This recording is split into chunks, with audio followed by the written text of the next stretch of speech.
Hello friends, Tony Winston here. Welcome to my channel. Thank you YouTube subscribers and Patreons. And all of you just visiting the channel, please consider subscribing. I'm going to do a video on the blues. We're going to work in the key of C. We're going to do some left-hand rootless voicings starting with just 2 notes. Then we're going to go and do some voicings with 3 notes. And then we're going to go with 4 notes. And we're going to look at some of the possibilities there. While I'm doing this, I'm going to be playing some blues scale with my right hand. And I'm going to keep it really simple because, you know, simple ideas sometimes work the best. So I'll be using this scale. A couple of good ways to finger this. Start with your 3rd finger, cross with 3 and go to 1, 3 and 1 again, or start with 3, cross with 4, and be able to do all those 4 notes under one hand. That's pretty helpful, though the 3rd finger is okay there too. You can go up and down with just using 3 and 1. Now there's another scale too, you know, the A minor blues scale. If you started on C, you know, it comes out to be a nice blues scale as well. And so you can mix these two together, like you can use this part, or you could go like this, right? Either one of them works pretty well, and of course you can come up with ideas that use, you know, all of those notes. Same down here. You could stick to the first blues scale, or you can get a little bit with the other one, or you can mix them together. So you got like all those chromatic notes right there that you can use. Now, I'm going to start with 2 notes in the left hand, and these are called guide tones because my chord is C7. And, you know, the notes that tell you what chord that is, other than the root, are the 3rd and the 7th, right? Because like a minor chord would be this, and, you know, a major 7th chord would be this. But by using the 5th, say, instead of the 3rd, you can't really tell if this is a major 7th chord or maybe a minor major 7th. You can't tell if this one is a dominant 7th chord or maybe it's a minor 7th. But if you use the 3rd and the 7th, you know what kind of chord it is. Though, of course, the root could be different. It could be F sharp. It could be a lot of other things too. But I think most of the time your ears will hear this as C, especially if you've got a bass line coming along like. And this one is going to be F. So we got C and F. And we're going to use those through the blues form. And then instead of doing like a 5 and a 4 on the last line, we're going to use a D minor 7th and a G 7th. This is called a 2-5-1. And it's used in kind of more jazzy versions of the blues. But we only want to use 2 notes, so the 3rd and the 7th of D minor is that, and then the 7th and the 3rd of G7 is this. Okay, so I'm going to stick to 3 notes.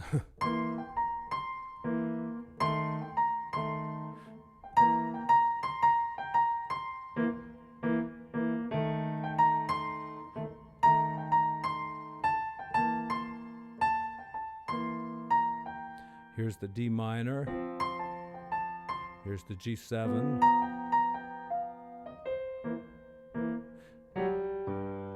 And that can be used as a turnaround right there, that little G thing. If you listen to old jazz records, piano players do that a lot at the end of a form.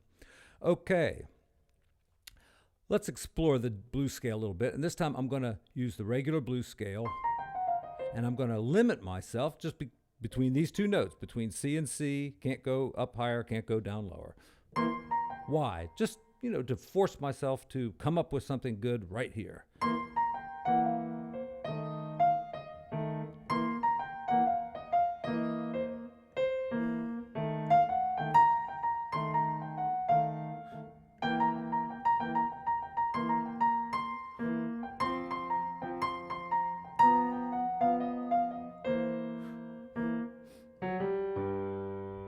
Okay. Now, before we get into 3-note voicings with the left hand, I want to show you a few other changes that you can put in here. You've got C, you got F, you got C, you got F, you got C, and then we're going to get A seventh. Now our D minor could be D minor, but we can also make it like a D dominant, and that'll, from the A seventh, that'll just be a chromatic motion there, see? So, and then the G seventh, again, it's just chromatic. In fact, getting down to the C is chromatic. So you've got like 4 of them in a row here, and that can also be used as the turnaround. So let's go through that one more time. We're on C, F, C. F, C, A, D dominant, G, and then that's like a turnaround there. It's you know, and when you do the turnaround, you're doing the chords a little quicker, only 2 beats on each one. C, A, D, G, C. Okay? Now, I'm going to mix the blues scales up a little bit here. And I'm going to use this one too. And I'm going to show you one fancy riff here. Okay, so you, and then these 3. Notice my fingering. All right, here we go. 1, 2, 3, 4.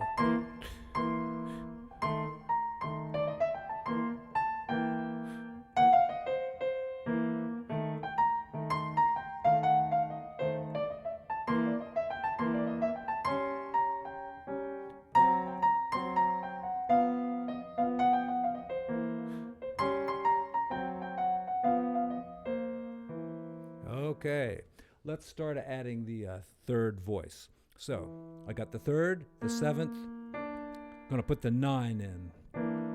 And I'm going to leave that note there when I go to the F. See, there's my C, there's my F, and I'm going to leave this note there. And that note is actually the 13th. See, F, 2, 3, 4, 5, 6, there's the 7, 8, 9, 10. 10 is considered the 3rd. 11, 12, 13. It's the 13 of a chord, okay? Here's the flat 13, but we ain't going to use that just yet. All right, C. Oh, let's go through the chords. We got C, we got F, we're going to go back to C, we're going to go back to F. And look, when I go to that A, the exact same shape there. Now, of course, it's not going to be that way in every key. You know, we're going to do this in a few other keys here in a minute. But in the key of C, that's pretty convenient. And then our D dominant. Now, if we want D minor, we could go to something like that. But I'm kind of in the D dominant mode now. So there's our A seventh. Look, just going down a half step, and we're leaving that note alone because it's a sharp 9. That's a sharp 9. If you counted it up there, you would find 1, 2, 3, 4, 5, 6, 7, 8, 9. Sharp 9. All right, and then when we get to our G, we're going to stick this note in. And conveniently going down a half step to C. All right. So you could actually call this a D flat chord as well, but we're thinking of it as a G chord with a flat 13. Not that you really even need to know that at this point. I think the important thing is to, you know, get these chords kind of under your fingers and get the sound of these chords with the blues scale into your ears. A lot of jazz harmony can be explained by the use of the blues scale. So that's why it's so important. One of the reasons. Here we go. C, F, C, F, C, A, D, G, C, and the turnaround.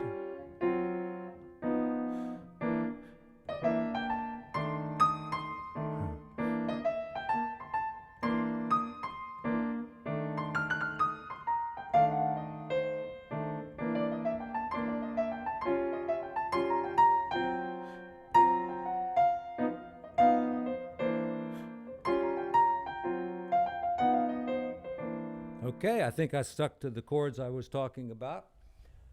Get a little sip of coffee. Had somebody leave a comment the other day about coffee on the piano.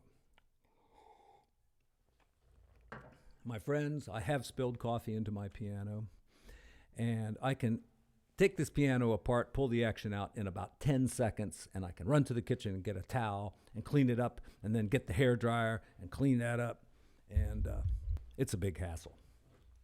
So don't spill your coffee. Whoa. Before we leave these 3-note voicings, let's look at a few other options. For one thing, I'm going to now do the blues scale, but I'm going to limit myself between those 2 notes. All right, why am I doing that? I don't know, but it's, I just want to keep myself within one range to explore the possibilities, I guess. Okay, so here's like another way to get through the blues.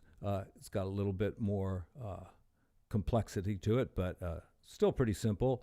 Here's our C, then to F, then to C, and then we're going to go C with a sharp 9 instead of the regular 9. Then chromatically, you just go down to F for 2 measures. And then we're going to start a little thing called the move. It's going to be C, F. You could maybe call that an E or a B flat, because both roots work. But, so you've gone from this one, and then the same shape here has been moved down. So C, F, let's call it B flat. It's kind of like moving through the cycle of fifths. And then this one, I'm going to call A, right? Because there's the A, the guide tones, and here's the sharp 9 there. So look at the shapes here. This and that, and then the exact same shapes to get us there. Now, our D minor or D dominant comes next. I'm just going to use a root position chord here because it's so close here, it just sounds kind of good going there. And then I'm going to jump up to my G chord and do my old turnaround like this.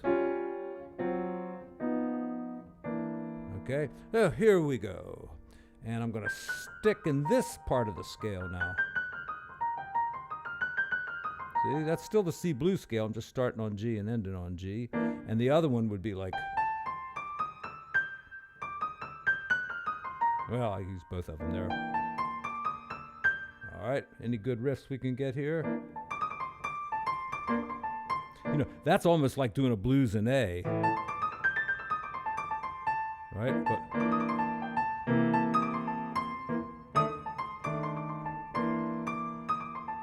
All right, so I'll use that a little bit. All right, here we go. 1, 2, 3, 4.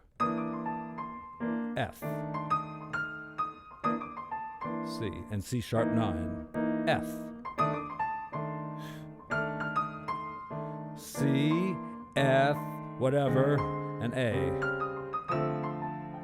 Now, I kind of needed that note rather than that one, but it's okay. And then our G chord and our turnaround.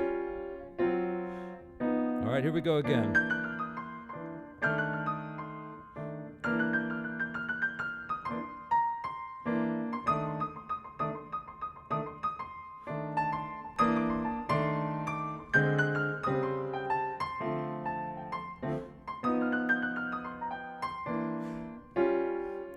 All right, one more time.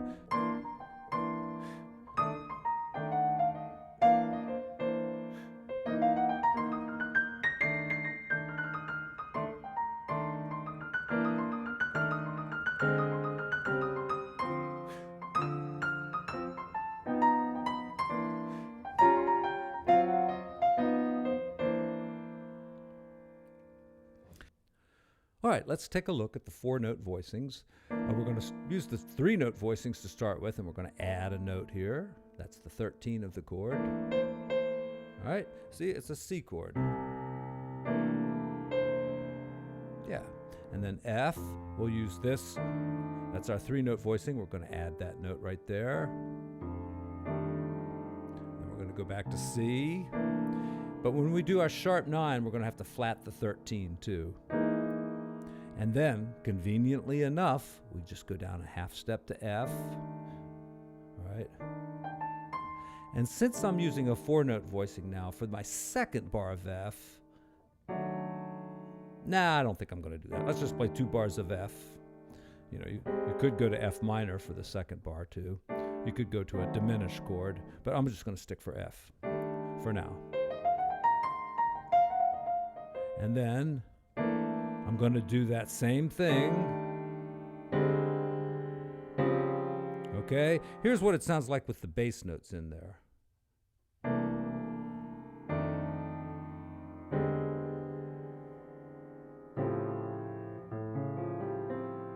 See, it sounds pretty good.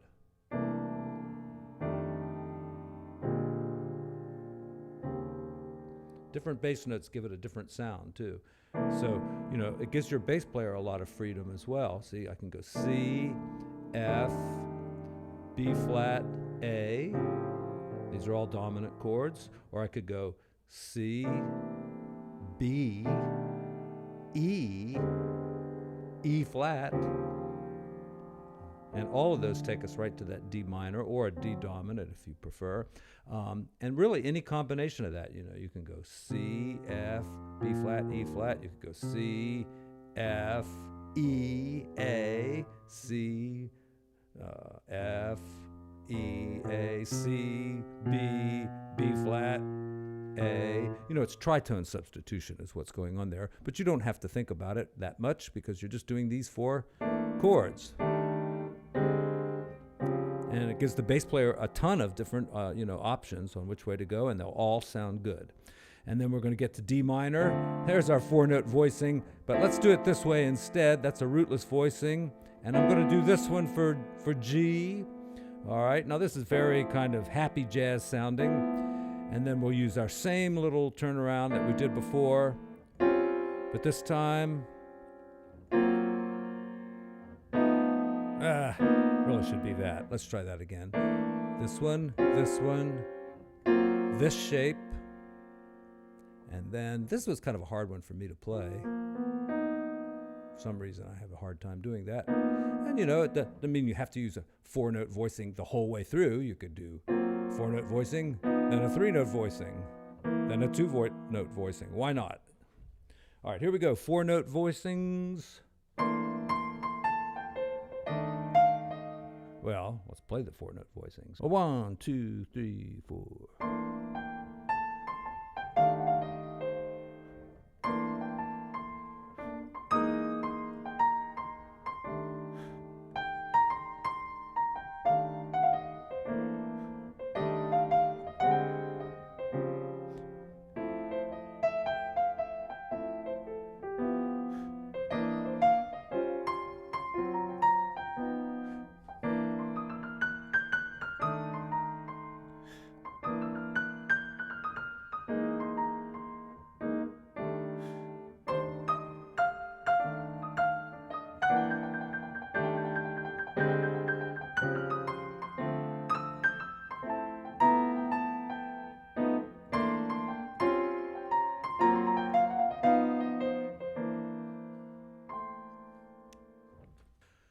No, I think what I'll do is play those 4-note voicings with a bass line, so you get the idea what they could sound like if you're in a trio situation.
Okay, there's so many possibilities for the left hand. You know, I was doing those guide tones, but then I started putting the C in as well.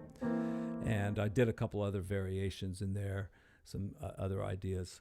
You know, get these sounds into your head, into your ears, because, you know, a lot of jazz harmony kind of comes from this kind of sound. All right, that's it for now. Hit the subscribe button, and if you have a few extra bucks laying around, want to support the channel, I have started a Patreon page, and I thank all my recent Patreon subscribers. Thank you very much. Okay, I'll see you again real soon.